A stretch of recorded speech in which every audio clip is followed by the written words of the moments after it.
Hey guys, in this video I will show you how to add a date picker in Google Sheets. Alright, let's begin. First, open your Google Sheets file and select the cell or range of cells where you want to insert the date picker. For example, if you want to add it to row 7 and column 10, highlight those specific cells. Next, click on Data in the top menu and then choose Data Validation. In the Data Validation menu, click on Add Rule. Under Criteria, select the option for Date. This ensures that only date entries will be accepted for those cells. Once you have selected the criteria, click on Done to apply the rule.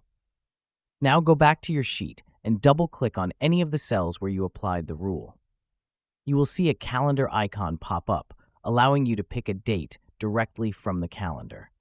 This feature is very useful when you want to ensure consistent date formatting or make data entry easier for your team or clients. It also helps reduce manual errors when typing in dates.